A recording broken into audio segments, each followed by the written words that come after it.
हाय hi hello नमस्कार, कशा आहात सर्व? आय होप तुम्ही मस्त मजेत हेल्दी असाल. मी शीतल स्वागत करते आहे आपलं नवीन एका ब्लॉगमध्ये. आज आहे मंगळवार आणि आज काहीतरी स्पेशल असणार आहे, त्याच्यामुळे मी ब्लॉग शेअर करते. तर आय होप सो. आज आहे मंगळवार, आज आहे 28 तारीख आणि आज आहे माझं बर्थडे. आम्ही आज जाणार होतो बाहेर. मी तयारी करून बसलेली आहे आणि मी वाट बघतीये आणि बघू कसा बर्थडे सेलिब्रेट होतो ते बघण्यासाठी. पण त्यांचा फोन आला. बघू आता. ते बोलताय येतो येतो येतो. ऑलमोस्ट दुपारचे 2 वाजत आले आणि आम्हाला जायचं होतं आज छान देवदर्शनाला बाहेर. आम्ही दरवर्षीप्रमाणे ठरवतो की माझ्या बर्थडेला आहे तर बाहेर जाऊया. बघू आता. मिस्टरांना आता सुट्टी मिळत नाहीये आणि दरवर्षीप्रमाणे आमचं बर्थडेच्या 1-2 दिवस आधीच आमचं नेहमीप्रमाणे भांडण होत असतं. आणि शौर्य खाली आवाज करतोय. त्याला असं वाटतं ही फोनमध्ये व्हिडिओ कॉलवरती बोलते आणि मला घेत नाही. तो खाली ओरडतोय. मी माझी छान तयारी वगैरे करून झालेली, शौर्यला झोपवलेलं होतं. आज आम्हाला जायचं होतं बाहेर. आणि 1-2 दिवस झाले, काल आणि परवाच नेमकं आमचं जोरदार भांडण झालं एकदम कडाक्याचं. आणि दरवर्षीप्रमाणे माझा हाही बर्थडे स्पॉइल होईल असं वाटतंच आहे. तरी पण एक आशा आहे की मी तयारी वगैरे करून बसली आहे.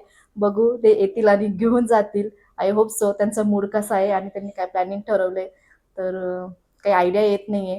कारण की गेले आता लग्नाला जवळपास आता 6 वर्ष होत येतील आणि 6 वर्षांमध्ये एकदाही माझा बर्थडे सेलिब्रेट झाला नाहीये. कारण की दरवर्षीप्रमाणे बर्थडेच्याच दिवशी नेमकं काही ना काही घडतं आणि आमचे वाद होतात आणि माझा बर्थडे स्पॉइल होतो. माझा एकही बर्थडे सेलिब्रेट झालेला नाहीये आजपर्यंत. तरी पण माझी आजची एकदम भाबडी आशा आहे, भोळी आशा आहे की आजही ते येतील आणि मला घेऊन जातील. मी तयारी वगैरे करून ठेवलेली आहे. येऊ आणि बाहेर ऍटलिस्ट देवाला दर्शनाला किंवा स्वामींच्या मठात तरी मला त्यांनी घेऊन जावं अशी माझी इच्छा आहे. नाही बाकीचं सेलिब्रेशन तरी झालं तरी पण चालेल. पण नशीब इतकं खराब आहे की बर्थडेच्या आदल्या रात्री किंवा बर्थडेच्या 1 दिवस आधी तरी आमचं दरवर्षीप्रमाणे भांडण होतच. आणि एकदम क्षुल्लक गोष्टी असतात आणि म्हणजे कन्सिडर पण नाही करू शकत. एकदम नॉर्मल गोष्टी आहेत, अगदी मजाक मजाक मध्ये भांडण आणि मजाक मजाक मध्ये सिरियस भांडण होऊन जातात. आणि आमचं असं सिरियस भांडण झालेलं आहे. आणि ते 2 दिवसापासून माझ्याशी बोलत नाहीये. माझं बर्थडेचं त्यांनी स्टेटस पण ठेवलेलं नाही, मला विश पण केलेलं नाही, मला गिफ्ट पण मिळालेलं नाहीये. तरी पण मी खूप आशा ठेवून आहे. तरी मला आशा आहे की ते छान काहीतरी गिफ्ट देतील किंवा मला छान बाहेर घेऊन जातील. मी खूप आशा ठेवून बसली आहे. पण नशीब गांडू तो क्या करे पांडू. बघू आता काय होतं. तुम्ही ब्लॉग बघत राहा कंटिन्यू. मी तुम्हाला काय काय घडतं ते व्हिडिओमध्ये सांगण्याचा प्रयत्न करतेच आहे. मी छान तयारी होऊन, जरी मला त्यांनी बाहेर नेलं नाही पण माझा आज बर्थडे आहे त्याच्यामुळे मी छान रेडी झालेली आहे. रोजपेक्षा रोज तर आपण टी शर्टमध्येच असतो कारण की शौरीचं काम वगैरे असतं. पण आज थोडंसं छान ड्रेस वगैरे घालूया. नाही पण बाहेर जाणं झालं स्वतःच्या मनासाठी किंवा स्वतःचा दिवस आहे म्हणून आज छान मी मेकअप करून तयार आहे. पण बघू आय होप सो काय होतं. तुम्ही ब्लॉग कंटिन्यू बघत राहा आणि चॅनलला नक्की सबस्क्राईब करा. आता नेमकं शौर्य उठलेला आहे. शौर्यला कपडे वगैरे घातलेच नाहीये त्याच्यामुळे मी तुम्हाला व्हिडिओमध्ये दाखवू शकत नाही. कारण की लास्ट टाइम त्याला छोट्या हाफ पॅन्टवरतीच व्हिडिओमध्ये घेतलं होतं. कम्युनिटी गाईडलाईन मला 2 वेळेस आली त्याच्या बाबतीमध्ये चाइल्ड सेफ्टीच्या दृष्टिकोनातून. त्यामुळे मी त्याला आता शेअर नाही करत आहे. त्याची तयारी वगैरे करते आणि त्याला पण तुमच्याबरोबर शेअर करते. आम्ही दोघं तयार होऊन बसतो. ते येतील आणि घेऊन जातील अपेक्षा ठेवती. बघू येता की नाही येता. तुम्हाला अपडेट देत राहते. आता दुपारचे 2 वाजलेले, मी अजून काही खाल्ले पिल्लेले नाहीये. शौर्याचं पण खाऊ पिऊ घालते. मी पण थोडंसं काही खाऊ पिऊ खाते पिते आणि बघूया. चला ब्लॉग शेवटपर्यंत नक्की बघत राहा. म्हणजे तुम्ही बघू शकता 8 म्हणजे विचार करू शकता. आता लग्नाला 6 वर्ष झाले आणि 6 वर्षामध्ये माझा एक बी बर्थडे सेलिब्रेट नाहीये. तुम्ही बघू शकता. तरी मी किती हॅप्पी आहे ना. नाही तर नाही. चला जाऊ द्या. आजचा आपला दिवस आहे. आपण एन्जॉय करायचा. बघू एकदा पण केक कट झाला नाही यार माझा. मला खूप डिसअपॉइंटेड होतं. म्हणजे मी खूप नाराज होती. का असं होत असेल यार माझ्या बाबतीमध्ये. कारण की आणि एकदम नॉर्मल गोष्टींवर आमचं भांडण होऊन जातं. आणि दर बर्थडेच्या रात्री 12 वाजायच्या आधी मी रडते. म्हणजे रडते आणि खूप वाईट वाटतं की यार. आणि एकच दिवस असतो ना यार आपल्यासाठी आपला बर्थडे. आपल्या नवऱ्याने छान आपल्याला मज्जा करावी, गिफ्ट द्यावे, द्यावं करावं. मला अक्षरशः त्यांनी 400 रुपये दिले आणि मला म्हणे तुला 400 रुपये गिफ्ट घे. तर किती मला एकदम घाण वाटलं. मी ते 400 रुपये नाही घेतलेले. आणि मला आशा आहे की मला ते छान काहीतरी गिफ्ट देतील. बघू काय देता काय नाही तुमच्याबरोबर शेअर करते. पण माझ्याच बाबतीत का असं होत असेल, देव पण का करत असेल माझ्या बाबतीमध्ये असं यार. ठीक आहे चला. तरी पण मी हॅप्पी आहे. नाही पण मला बाहेर नेलं, नाही पण कुठे गेलो आम्ही, तरी पण मी हॅप्पी आहे. आजचा दिवस माझा आहे, मी माझ्या पद्धतीने जगायचा नक्कीच प्रयत्न करते. आणि चला कंटिन्यू बघत राहा ब्लॉग. काय काय होतंय मध्ये ते तुम्हाला नक्कीच मी शेअर करते. तर आपला ब्लॉग कंटिन्यू. तर शौर्याची तयारी वगैरे करून झाली आहे, तुम्ही बघू शकता. शौर्य हाय कर सगळ्यांना, हाय कर. आज काय आहे, आज मामाचा बर्थडे आहे ना, आज मामाचा बर्थडे. आणि मम्मा कोणाची वाट बघती? पप्पाची वाट बघती मम्मा. पप्पा येते ने. हां, पप्पा येते ने आपले. हो गो बाई, हाय कर. हाय सगळ्या मावशींना हाय कर, सगळ्या दीदींना हाय कर. आज माझ्या मम्माचा बर्थडे म्हणा, त्यामुळे मी पण झोपत नाही म्हणा. मला पण जायचंय म्हणा मम्मा सोबत फिरायला दूर. तर आता शौर्याची पण तयारी करून झाली आहे. त्याला काही नवा ड्रेस वगैरे घातलेला नाही, कारण की जेव्हा जायचं असेल तेव्हा घालू असं ठरवलंय, कारण की खूप गरम होतंय. थोडंसं मी पण एखादा तास वाट बघते, नाही तर मी पण चेंज करून घेते. ठीक आहे. हे ऑफिसवरनं आले, पण ऑफिसचे फोन काय त्यांना थांबत नाही, सारखे फोनवर बोलताय. आणि आताही बोलताय की मला बाहेर जायचंय. बघू आता काय होतं. कट टू संध्याकाळ, तुम्ही रात्र म्हणू शकता. आता जवळपास 8:30 वाजले. आणि अशा प्रकारे जो आजचा बड्डे आहे तो स्पॉईल झालेला आहे. आणि ते अजून आले नाही. आले आणि लगेच बाहेर गेले, म्हणजे मला काम आहे. आणि अशा प्रकारे पूर्ण बड्डेचा हे झाला, म्हणजे बड्डे पूर्ण खराबच झालेला आहे. तर दरवर्षीप्रमाणे आजचाही बड्डे स्पॉईल झाला. तर दरवर्षीच होत असतं, यावर्षीच काय वेगळी अपेक्षा ठेवणार असं मी तुम्हाला बोललीच होती. तर आणि आता वाट बघून बघून माझं मायग्रेनही दुखायला लागलं आहे, डोकंही दुखतं आहे. तर आता अशा प्रकारे मुगाच्या डाळीची खिचडी बनवते, खाते आणि झोपते, कारण डोकं खूप जास्त दुखतं आहे. आणि आता इथून पुढे पुढे बाहेर जायचं म्हटलं अजिबात इच्छा पण नाही आहे, कारण की डोकं पण खूप दुखतं आहे. बाहेर जायचं म्हटल्यावर अजून जास्त त्रास होतो, त्यात शौर्य त्रास देतो, त्याच्यापेक्षा आता न गेलेलंच बरं. आणि असा बड्डे कॅन्सल झाला. तर चला भेटू उद्यामध्ये तुम्हाला काय घडतं काय ते सांगते. तोपर्यंत आपलं ब्लॉग कंटिन्यू होतं. तर इथे शौर्याला खेळायचं काम चाललेलं आहे, तो त्रास देतोय आणि माझं डोकं पण दुखते. तर त्याला खेळवते आणि खिचडी बनवते मुगाच्या डाळीची, खाते आणि झोपते. तर ब्लॉग आपला कंटिन्यू राहील. उद्याचा पण दिवसामध्ये काय काय जे घडेल ते तुमच्याबरोबर शेअर करते. अजून होप आहेत 12 वाजेपर्यंत. तर चला.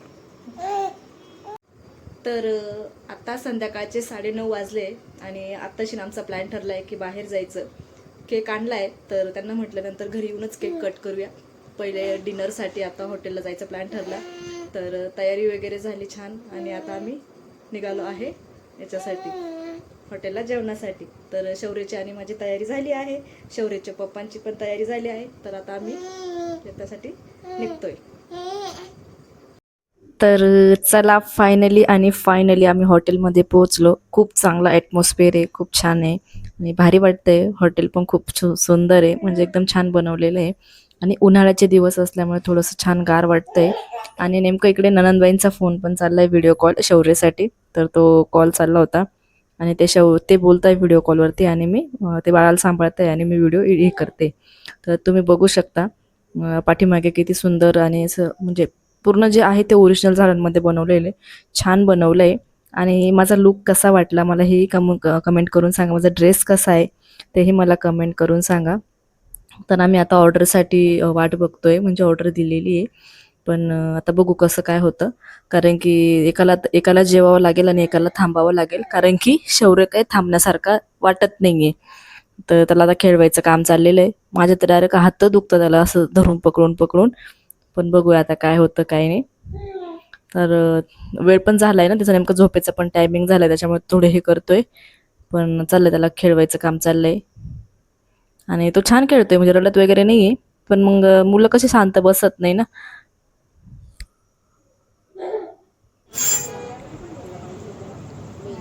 आणि असा आपला जो बड्डे आहे तो स्पॉइल होता होता वाचलेला आहे. आम्ही खूप हॅप्पी आहे, छान वाटतंय मला. आणि कारण की कधी कधी आशा ठेवते, अपेक्षा ठेवतो, आपल्या त्या कम्प्लीट होणं फार गरजेचं असतं. तर अशा प्रकारे जो आहे तो बड्डे साठी आम्ही हॉटेलला आलो आहे. केक घेऊन येणार होतो, पण नेमका केकचा थोडासा प्रॉब्लेम झाला, म्हणजे गाडीचा प्रॉब्लेम झाला, त्याच्यामुळे केक आणला नाही. तर केक जो आहे तो घरी जाऊनच कट करण्याचा प्लॅन ठरला आहे. कारण की कारचं नेमकं टायर पंक्चर होतं आणि काढायला एवढा वेळ पण नव्हता, तर आम्ही बाईकवरच आलो. तर असं ठरलं, त्यामुळे केक जो आहे तो आम्ही घरी जाऊन कट करणार आहे. आता इथे जेवणं वगैरे जे आहेत ते करून आम्ही घरी जाऊ. पण मिस्टरांचे काही फोन थांबतच नाही, त्यांना सारखे ऑफिसमधनं कंटिन्यू फोन चालूच आहेत. आणि शौर्य एकसारखा तडतड करतोय. तर जेवणासाठी आम्ही मस्त सगळं नॉनव्हेज मागवलं आहे. नॉनव्हेजमध्ये चिकन 65 फ्राय मागवलं आहे. आणि तर हे काही मिस्टरांना आवडलं नाही, मी माझ्या चॉईसने घेतलं, पण ते काही खात नाही आहे. मग आता ते शौर्याला सांभाळत आहे, मी खाते. मग आता जेवणासाठी मटण थाळी मागवली आहे. पण ते शौर्य काही जेवण करू देत नाही. तर आता शौर्याचे बाबा जे आहेत ते जेवण करत आहे आणि मी आता शौर्याला फिरवते. तुम्ही बघू शकता तो किती हॅप्पी आहे, त्याला किती छान वाटतंय आणि त्याला खूप आनंद होतोय. मस्त छान घेऊन फिरते आणि त्याला असं वाटतं, त्याला म्हणजे आपण जेव्हा व्हिडिओ घेतो आणि त्याला असं वाटतं की व्हिडिओ कॉलच आहे का, त्याला अजून जास्त मजा येते. आणि तो फिरवतोय मग, म्हणजे तो मोबाईलमध्ये हसतो खेळतो, त्याला चांगलं वाटतंय. तो एकदम हॅप्पी.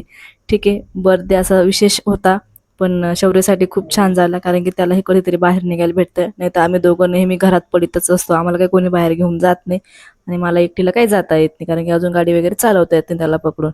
आणि इकडे शौर्यचे पप्पा जे आहेत ते जेवण करता एकटे एकटे. माझं जे ताट आहे ते येऊन थांबलेलं आहे. आता मी शौर्यला सांभाळते, ते जेवण करतील आणि मग मी जेवायला बसेल. तर हे सगळे ओरिजिनल झाडांमध्ये बनवलेले हॉटेल खूप सुंदर आहे, छान आहे, मस्त वाटतंय. आणि इकडं हवा पण एकदम खेळते, मस्त वाटतंय आणि हवेपासून एकदम जवळच आहे. खूप सुंदर हॉटेल आहे आणि प्राइसिंग वाईज बघितलं तर छान आहे. क्वालिटी वाईज पण जेवण वगैरे ते जे आहे ते छान आहे. Cut to second day. रात्री बराच वेळ झाला यायला, म्हणजे जवळपास रात्री 12 वाजले होते. आणि तुम्हाला बोललीच होते की जातानाच माझं डोकं दुखत होतं, म्हणजे मला मायग्रेनचा खूप हेवी त्रास आहे. तर तिकडनं आल्यानंतर माझी काहीच कॅपॅसिटी नव्हती केक वगैरे कट करायची. तर त्यांना म्हटलं उद्या मी जो आहे तो केक कट करूया. तर ते नेमके सकाळीच ऑफिसला निघून गेले. आणि तर चला म्हटलं, आता केकचं पण खूप क्रेविंग होते आणि केक पण नाही कट केलं, म्हणजे बड्डेचा पूर्ण दिवस गेला आणि केक नाही कट केला. केक तसा फ्रीजमध्येच ठेवलेला होता. तर म्हटलं आता चला केक वगैरे कट करूया. नेमकं शौर्याची आंघोळ वगैरे घातली, शौर्याला झोपवलेलं आहे आणि घरामध्ये दुसरं कोणीच मेंबर नाही आहे, मी आणि शौर्यच आहे. तर आता केक कट करण्यासाठी मी एकटीच आहे, तर मी आता केक कट करते तुमच्यासोबत. तर चला. तर असा छान सुंदर यांनी केक आणला आहे, बघू शकता. तिकडं नाव लिहिलं आहे शौर्यची मॉम. माझं प्रमोशन झालं, तर पहिल्यांदा असं केकवरती शौर्यची मॉम वगैरे लिहून आणलं आहे त्यांनी. की छान केक आहे, मस्त चॉकलेटचा केक आहे, चॉकलेटी, आय लव्ह चॉकलेट. तर चला केक कट करते मी तुमच्यासोबत.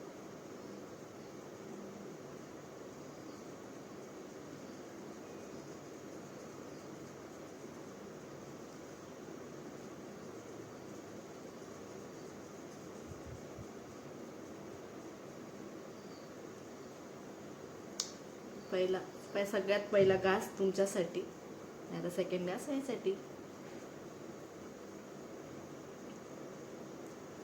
छान आहे केक, मस्त. तर अशा प्रकारे बड्डे सेलिब्रेट झाला आहे, म्हणजे बड्डे पूर्ण स्पॉईल होता वाचला. आणि काल नेमकं जाण्याच्या आधी पण आमच्या दोघांची झगडी झाली जाण्यावरनं, कारण की त्यांना म्हटलं कारमध्ये जाऊया. नेमकं कारचं टायरची हवा कमी होती, त्यावरनं खूप भयंकर झगडे झाले आमचे. की असंच म्हणजे ज्यावेळेस कुठेतरी जायचं असतं अर्जंटमध्ये आणि त्यावेळेस नेमकं असं काहीतरी घडतं. माझा खूपच मूड स्पॉईल झाला होता तयारी वगैरे करून, पण काय करणार. तर एवढं सगळं तयारी केली होती आणि घरात पण स्वयंपाक वगैरे बनवलेला नव्हता, तर जाणं भागच ठरलं. मग त्यांनी खूप रिक्वेस्ट वगैरे केली, चल चल चल. तर त्यांनी खूप रिक्वेस्ट केली. तर फायनली आम्ही हॉटेलला गेलो, छान बड्डे सेलिब्रेट केला. हॉटेललाच केक घेऊन जाणार होतो, पण मग जर कारचा थोडासा प्रॉब्लेम झाला, टायरला हवा कमी, तुझे टायर पंक्चर झालेलं होतं.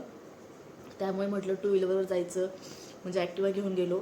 तर त्याच्यामध्ये शौर्याला पण पकडायचं, केक कुठे ठेवणार एवढं करसं म्हटलं केक घरीच राहू द्या. आणि घरी आल्यानंतर केक कट करण्याचा प्लॅन ठरला होता, पण जवळपास तिकून यायला 12 वाजले आणि केक काही कट झाला नाही. केक तसा फ्रीजमध्ये होता, त्याच्यामुळे मी आता केक कट करते. आणि केक खूप खायची इच्छा झाली, तर मग आता मी केक पण खाते.